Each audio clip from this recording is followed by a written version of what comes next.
Welcome to Conversations from the Edge of Consciousness. I'm your host, Christine Madera. For me, and possibly for you, the inner world of consciousness has always been much more real and way more fun than the so-called real material world. Growing up, I thought I was alone in this, but I'm not. There are a lot of us, and far too many have no one to talk to who shares this experience. I've been lucky to cultivate a community of friends who love to talk about the energies, ideas, and vibrations that are pushing the edges of our own consciousness, as well as our collective consciousness. In Conversations from the Edge, we share our conversations with you. Welcome to Conversations from the Edge. This is your host, Christine Madera, and today we have another conversation with consciousness. So in these conversations, I bring a question or a topic to consciousness and allow consciousness to come through to address the topic or the question.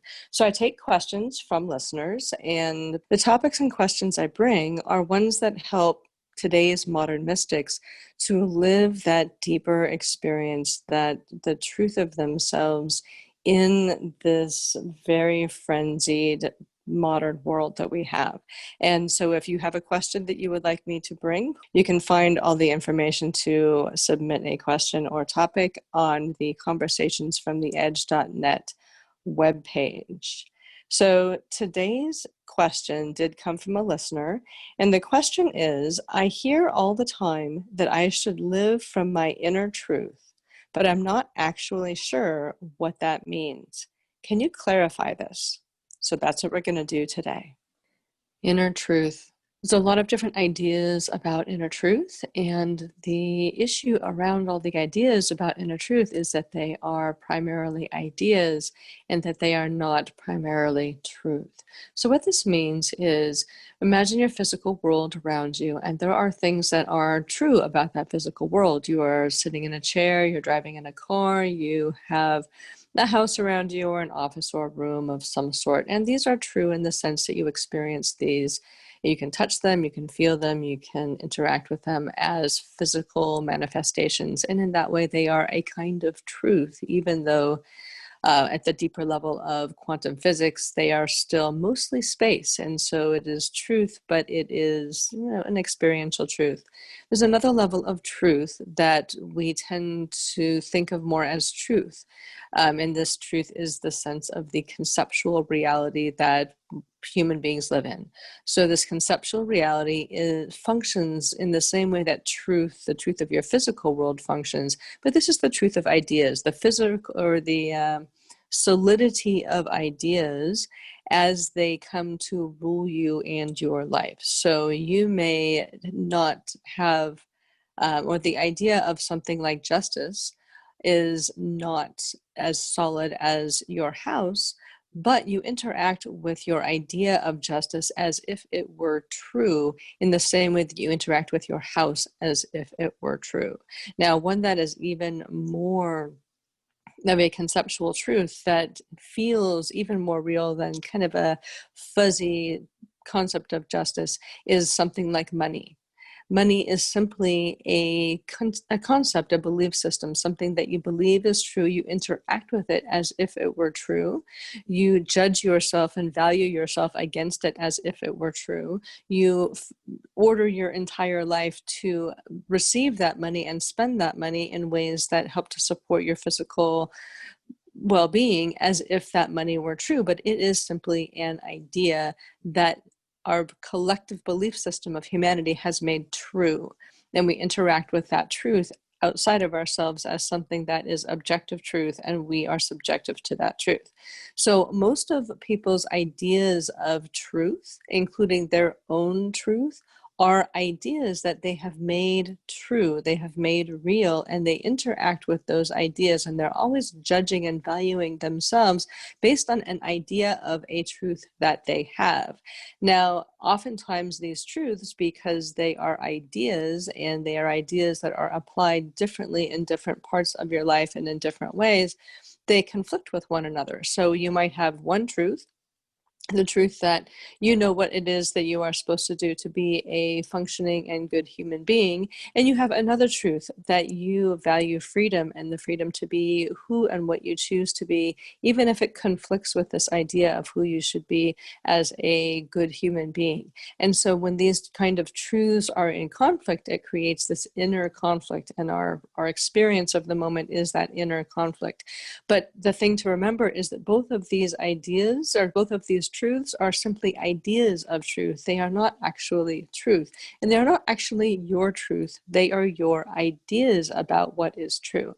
Now, there are lots of different, not surveys, lots of different, quizzes, I suppose it would be, practices, different ways to begin to identify what your maybe core level truths are, the truths that are most important to you, that when you compared one to the other, if you compared being a good person and being free against one another, which one would be more true for you?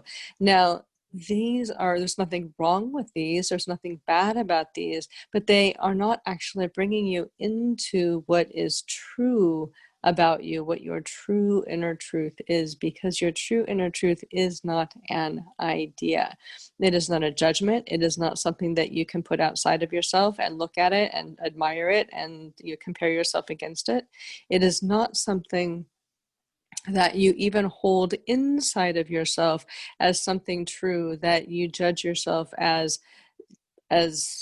against it from this inner place. So sometimes we take an idea and we put it outside of ourselves and it becomes an objective truth or an objectified idea, and we relate to it as if that were truth and we were subject to that truth. And sometimes we have a truth that's inside that guides us from inside, or an idea that is inside that we believe is true and guides us from inside. But it is also simply an idea, and it is often guiding us in a way that is unhelpful. So perhaps the idea that I am not good enough, that is a true belief system that many people have, true in the sense that it guides and directs their actions, their motivations. It's something that they are always fighting with internally, so they make it true as an internal thing. And it is not something that it's not an aspiration, so you don't put it outside of yourself to compare. It is one of those hidden shadow things that you fight against, that you try to hide, that you try to prove yourself better than, from this internal place. And people believe that they are true. They interact with it as if it were true. It becomes something that people believe is true about them, that they are always trying to disprove or prove, back and forth in that same inner conflict way. But just because it's inside of you in this way does not make it an inner truth either. So there's another way of interacting with life, I suppose, that is beneath the physical world, that true physical world of things, and the constructed world of ideas that are just as real as the physical world because we make them real, like money. And then there is another way of being in this, and this is from the perceptual level. So the perceptual level, you as a perceiver are able to perceive the physical world, able to perceive your conceptual world, your constructed reality, that all of the thoughts and the ideas and the beliefs and the judgments that you have about yourself and about the world, that you make true, and you operate within that truth, that understanding of what is true. And then there's this deeper level of perception where you are actually expanded beyond all of these, and you can experience yourself as a deeper expression of truth. What is more true about you is that part of you that can sit quietly and experience these more surface layers of truth, the physical truth and the conceptual constructed truth, and know that you are not those things. So that is another level of experience, another level of truth. And yet it's still kind of wired through the human system as something that you can experience.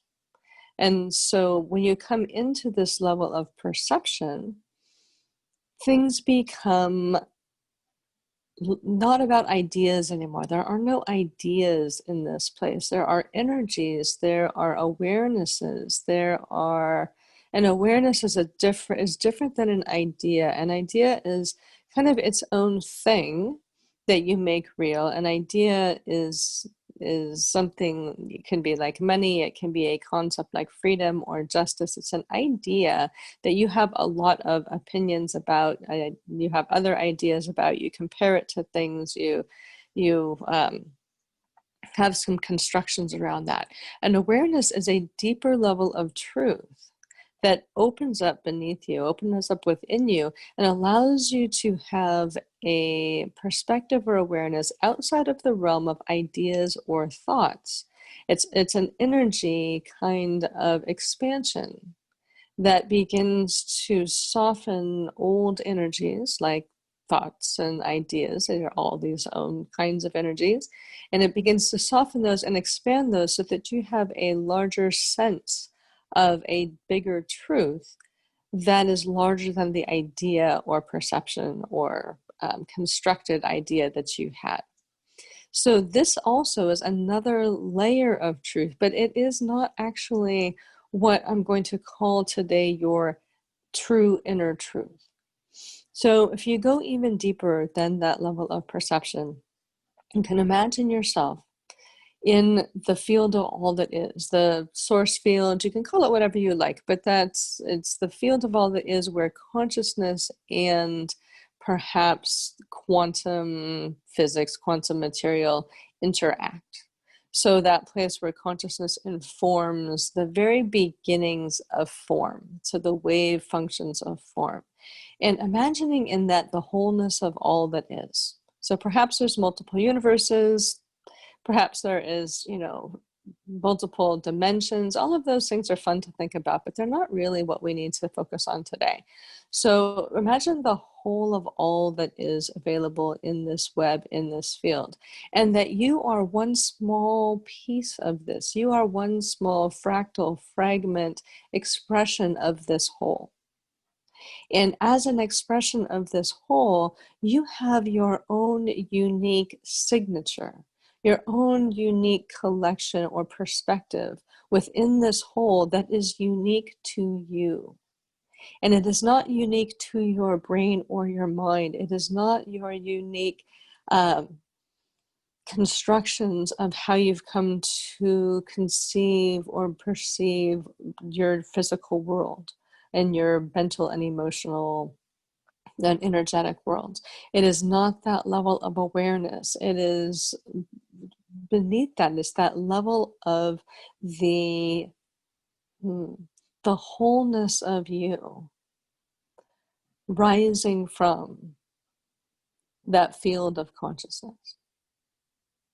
So this is also an idea, but it's an idea that you can conceptualize in your mind, but you cannot understand this, the wholeness of this idea. It's beyond the human capacity to understand it. It's really not something that you need to understand. It's not something you're meant to discover in the sense that you want to be able to take it apart, to look at it, to figure out who you are from here.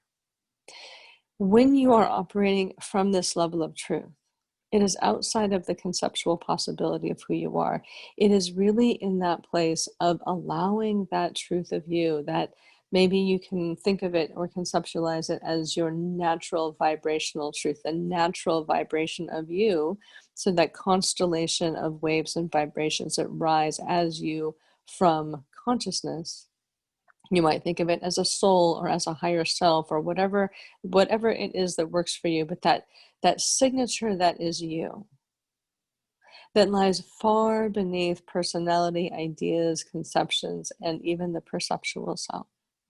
It is that originating energy of you that fuels you and that holds the container of you as you are now and all of who you are in the universe, all of who you are in creation. And that is the you of you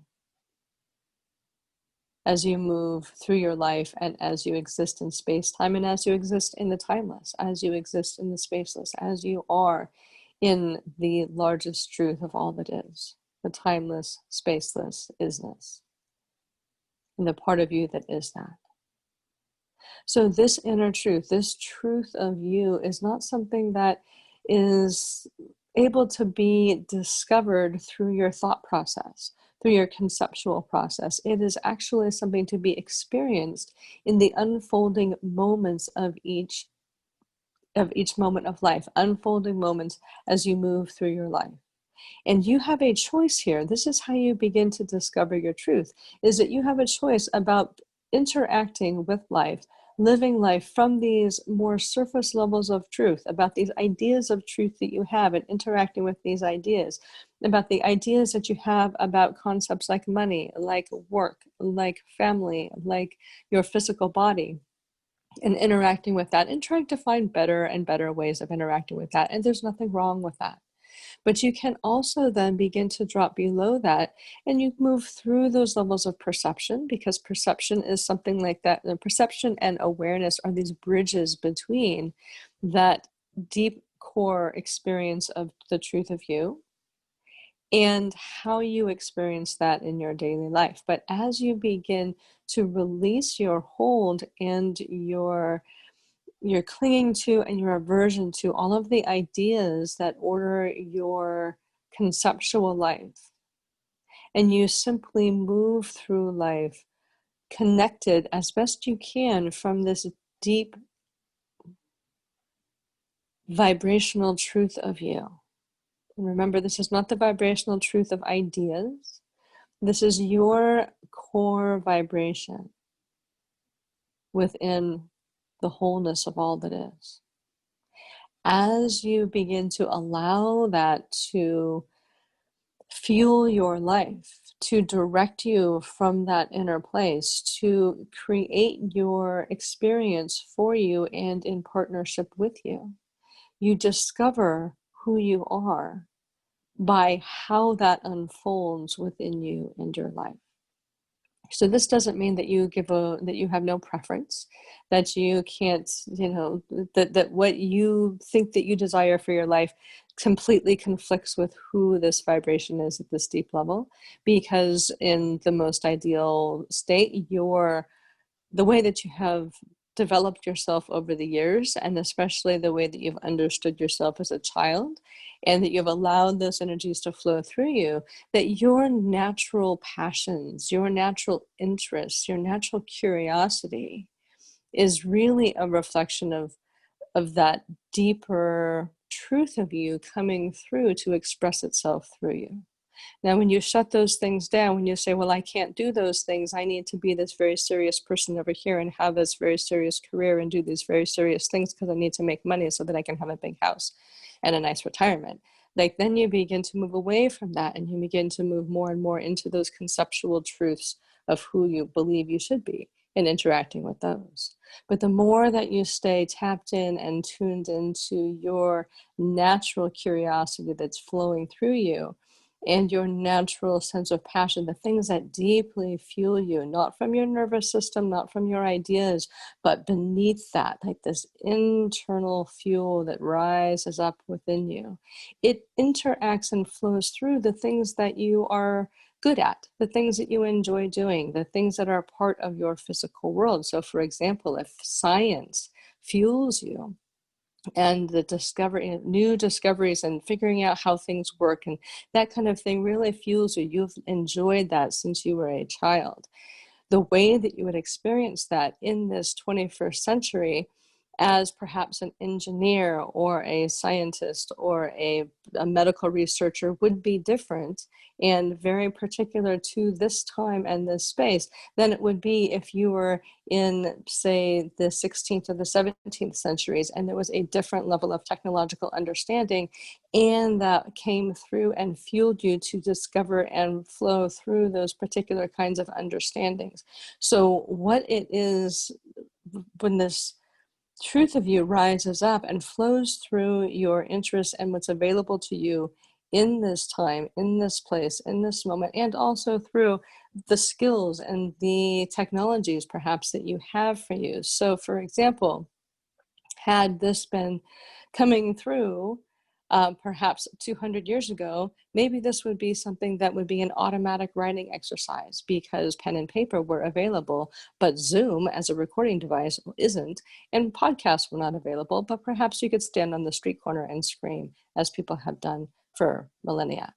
So, and so for if your passion is writing, perhaps what your skill is writing, what you enjoy, how you like to express yourself is through writing, then this truth rising up through you may come and express itself through writing. If you really find passion and you love to be in movement, then perhaps this deep truth comes up and flows through you through dance or through sports or through something else. So it is not incompatible with who you are at this surface level, because why would any whole being create a being that is completely incompatible with how it would like to express itself through that being? That would be silly or stupid or something. So instead of being at war with who am I now and how do I express this deep truth and thinking you need to recreate or erase your entire life, if you begin to release your ideas about what truth is, about what your truth is, about these ideas you have about yourself, ideas you have about what you think your truth should be, if you let go of what you think of what people are telling you should be or how you think you need to be in order to be a spiritual person or a good person or a modern mystic or a good parent or whatever that happens to be, letting go of the ideas and allowing this deep truth of you to flow up and through your life and express itself through parenting, through your work, and help to maneuver you into work that is perhaps a better fit for you, to rise through you and allow itself to express itself in your friendships, in your relationships, in your speech, in your thoughts, and allow it to come up and flow through you and through your life, and surrender those parts of your life where you are operating from ideas of who you think you should be, ideas of how you think you should be in the world, ideas about what the world is and what you need to be in order to conform into what you think the world should be. This is all ideas that you make up in your mind, that you see around you, that it's like this collective fog that people are in, this collective illusion that people have. And when you believe that illusion is true and you conform your life to that illusion, you shut down that deep flow of the truth of you that can rise up and flow through you. So simply as you are beginning to explore and expand your inner truth and how to live from your inner truth, the shortcut is simply, when you find yourself in an idea, let go of the idea. When you find yourself looking out at the world and believing that what you see is true, let go of that illusion. Drop into that deeper place in you without thinking about it, without thought, without ideas, without trying to discover, without trying to bring things into your conscious mind, your thought process, without even really beginning to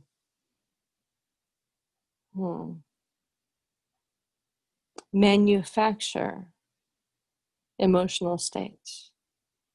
Releasing releasing anger, releasing fear. These are all wonderful things to do. And then allowing these new states to rise within you, perhaps assisting them at first with gratitude, with love, with these sorts of things, but without getting caught up in the gratitude and the love. That is a gateway. It is a movement toward, it's like an e-ticket to allow those deeper flows of truth to come up and move through you. And simply surrender the ideas of who you are, of how your life is and how it's supposed to be and who you are supposed to be in this life. And discover who you are, how you are, and what you are here in this life to be by allowing that deep, natural truth, vibrational signature of you to rise up and flow through you. This has been a Conversation with Consciousness. This is your host, Christine Madera, and you can find all of our Conversations with Consciousness, as well as all the Conversations from the Edge, at the webpage conversationsfromtheedge.net and your favorite podcast venues. Also, if you have a question or a topic to bring to consciousness, please go to the conversationsfromtheedge.net page and use the contact link there to send your question or comments or ideas or topics to me. All right. Thanks for listening and have a beautiful day. This is your host, Christine Madera. I hope you've enjoyed this conversation from the edge of consciousness.